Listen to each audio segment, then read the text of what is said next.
Cette année était une transformation profonde dans ma vie. Et j'aimerais vous partager comment certaines expériences m'ont poussé à devenir cette meilleure version de moi-même. Et surtout les leçons que vous pouvez en tirer. La première chose, donc au début de l'année, c'était ma rétention séminale. Et la rétention séminale, c'est le fait de ne pas éjaculer, pour ceux qui connaissent un petit peu. Le but était de recentrer mon énergie, parce que j'ai fait une auto-analyse de ma personne, et j'ai pu voir que j'étais addict au sexe, et que je perdais mon énergie bêtement. Et du coup, en fait, quand j'ai commencé cette année, donc janvier, février, j'ai pu maintenir le rythme, j'ai fait des vidéos, des recherches, je me suis beaucoup informé sur ça. Et du coup, j'ai commencé ce truc-là. J'ai commencé ça, du coup ça a été, et après j'ai eu une deuxième partie. Donc la deuxième partie c'est quoi? C'est l'addiction au sexe. Donc l'addiction au sexe en fait c'est que j'ai une relation en décembre, passagère, on va dire une relation passagère, avec une jeune femme. Et en gros elle m'a recontacté en février. Et du coup je m'étais dit non il faut plus que je lui reparle et tout. Et elle m'a recontacté, on s'est vu. À la base, il n'y avait pas grand chose. Après, c'est reparti. On se voyait juste pour faire ça. Et je constatais que je perdais beaucoup mon temps et j'avançais pas dans mes projets.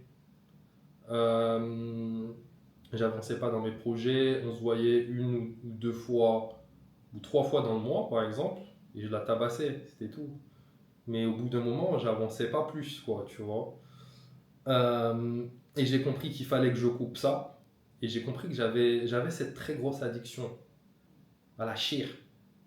Et je me suis dit, il faut que je me remette en rétention.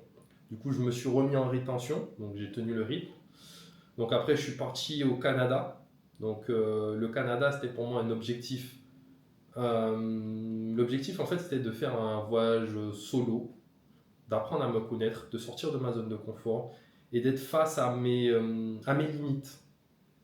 Et en vrai, j'étais fier de moi. J'ai fait 3 semaines, 10 jours à Montréal, 10 jours à Vancouver, seul avec moi-même, je connaissais personne là-bas. Et j'ai pu découvrir une autre facette de ma personnalité. Donc j'ai fait des soirées, j'ai fait des petits trucs. J'ai rencontré des gens que je n'aurais jamais rencontrés à Paris. Voilà. Voilà, mais en tout cas, je suis vraiment fier de moi de ce truc. Et le but, en fait, c'était une quête intérieure. C'était vraiment m'échapper de mon environnement actuel et m'ouvrir en fait à ce putain de monde. M'ouvrir. Donc voilà.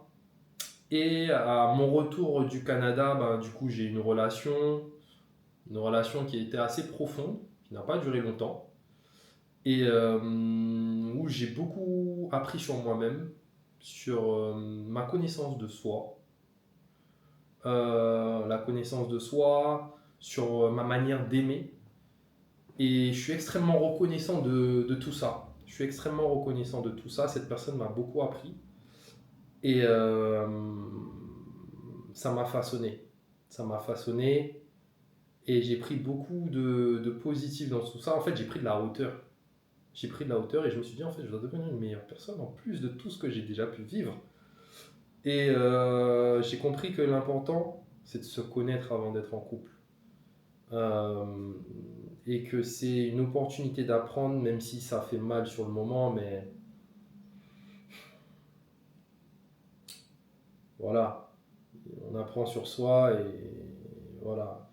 Mais le fin mot de l'histoire, c'est quoi? C'est que bon, peu importe ce que vous traversez, restez dans le discernement, apprenez sur vous-même, faites une auto-analyse de vous-même. Et de toute façon, chaque étape de la vie, en fait, vous allez vivre des expériences. Et ces expériences, en fait, vont vous façonner.